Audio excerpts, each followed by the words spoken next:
Fans really just can't get enough of Yellowstone, and it's just about to release its 5th season. The series stars Kevin Costner, Luke Grimes, Kelly Riley, and Cole Hauser, all in lead roles as it depicts the real-world issues in Montana and its ranching communities. Yellowstone revolves around the Dutton family, whose family members live on a huge ground in the state of Montana, but that privilege comes at a cost, as they are constantly trying to fight to protect their land from those who want it for themselves. There are so many aspects of the series that make it quite unique amongst other shows currently airing. But did you know that there are many little facts that even the most hardcore fans might have missed? Stay tuned for today's video, as we're gonna bring you some facts that you might not know about Yellowstone. The first thing to cover is that the Dutton Ranch is actually a real working ranch in real life. Yeah, it's more than just a film set, as it's a real working ranch with a rich history in the world. This is super cool, and in real life, it's known as the Chief Joseph Ranch, which spans 150 acres in Beetroot Valley near Darby, Montana. The ranch was scouted by the location managed on the series and was booked as the main house.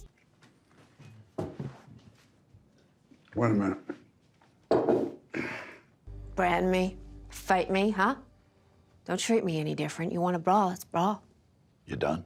When the crew are not filming for the season, the ranch itself operates with cattle just like a normal farm. But another thing you might want to know is that it also has a guest ranch, where visitors can book into the luxurious rooms that you might see on the show. Yeah, you can go to the actual place where they film Yellowstone year in and year out. One awesome thing to know. But this next one you might not know much about. As we all know, there are so many horses in the show Yellowstone. In fact, they are a huge part of how the show is built on set and what the cast members do in their free time. The show's creator actually owns their own ranch and several horses in Texas. Her mission is to produce the world's best ranch horses as well as Angus cattle. This means that she regularly competes in horse tournaments and has won several awards for their work. But did you know that they actually provide most of the horses for the series? Yeah, Taylor Sheridan horses actually feature in the series, as I guess it's just much easier to get these horses than hire out different ones. What a cool little fact. Did you know about this one?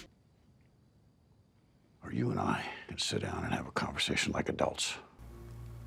You called me son, and you made me call you father. But this next one, though, is absolutely awesome. Did you know that there's an annual cowboy camp for all the Yellowstone actors? No? Well, we didn't think you did, as it's actually quite a well-kept secret. Each and every year, the core cast members of Yellowstone need to undergo intensive training in preparation for the show's next seasons. This is so they can keep on top of their cowboy activities, and this intense training is disguised as a cowboy camp. The camp itself involves learning how to rope and ride, live off the grid like real cowboys, and of course, herd cattle. These are all things you'll see the cast members doing in the show in character, and it's organized by Taylor Sheridan himself. I can't. I never had much luck leading men and being their friend. What do you say we tip the scales in his favor?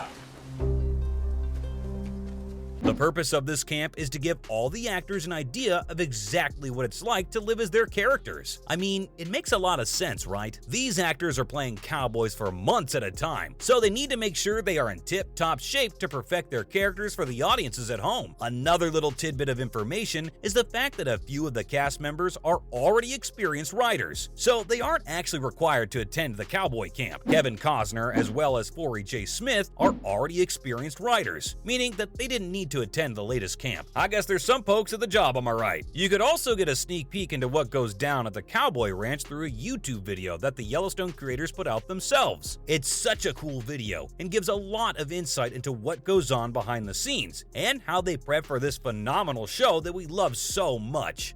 You can sit in my living room or you can leave it. Those are your options.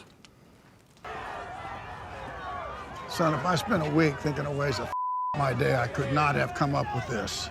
This next one is kind of connected to the cowboy camp, but did you know that many of the Yellowstone actors are actually cowboys in real life? Yeah, part of the reason why Yellowstone feels so authentic on our screens is that a good amount of the actors are already cowboys in real life. Flixified J. Smith, whom we mentioned earlier, grew up on a Montana ranch and has been riding since his early years. Ever since he was 8 years old, he's been riding horses and grew up to become a phenomenal actor. He even helped design the bunkhouse in Yellowstone, according to set director Carla Curry. It definitely pays off to have these sorts of people on your team when trying to create such an authentic series. What an awesome group of actors, am I right? They must be so thankful to have these actors on their team, as the show might not have been as good without them. They already do so much on the screen through their acting, and off-screen. They obviously bring so much information to the team that it's so cool to see. Speaking of what people do on screen for Yellowstone, did you know that Kevin Costner was paid around $500,000 per episode in the first season of the show? Everything on this earth has to do it to survive. Even trees. Killing's the one thing that everything on this planet does to survive, Tate. Yeah, that's an absolutely insane amount of money, but it does have a cool story behind it. This insane sum was actually paid out to send a message, according to the Paramount Network chief. But what sort of message was this going to send? The fact that Kevin Costner is already a billionaire and deserves more money? Well, it was a little more precise than that. Before Yellowstone had come out, Paramount was known as Spike TV and wanted to attract high-profile actors as part of their brand new rebranding process. At the same time, Kevin Costner was the only actor that Sheridan had considered for the role of John Dutton, well before Yellowstone had reached television. As everyone is, Sheridan was a huge admirer of Costner's previous work and was eager to involve him in the series somehow once Yellowstone was conceived in his mind. Then bringing Kevin Costner in meant they actually had to pay him a considerable sum of money. This was the message to Paramount, as Sheridan showed that they could bring these high-profile actors in and completely rebrand themselves going forward. This, of course, was a huge success, and Yellowstone is carrying the network into stardom ever since. For you, sweetheart. You give him your hand if he gives you that. It's a good thing you did today. You broke a rule. It shouldn't have been a rule in the first place. In fact, you could say that Yellowstone is the real reason why Paramount and Paramount Plus is still around to this day. They really started a new renaissance, didn't they? Finally, Kevin Costner's band actually wrote some songs for Yellowstone. The band has released 4 studio albums so far and wrote a few songs for Yellowstone throughout the series. They even released an album titled Tales from Yellowstone, which is a special collection of songs written from the perspective of John Dutton. This is such a cool little item and part of history for Yellowstone. We're gonna mark a little territory, grandson. Get to it. I'm saying no more collateral damage, you understand me? We don't kill sheep. If you want to own it, you can buy the album online and even stream it on Spotify. From Kevin Costner's weird band to where the horses come from in Yellowstone. These were facts that most fans didn't know about Yellowstone. We hope you enjoyed today's video. What you did was cruel, honey. Because you f***ed her, it's cruel? Did you do it because I f***ed her? But you've really disappointed me, honey. And I never thought I'd say that about you. Baby, I love our man-to-man talks, but we need to set some damn boundaries here. You're my son. I know exactly who you are, and don't you ever be sorry for it.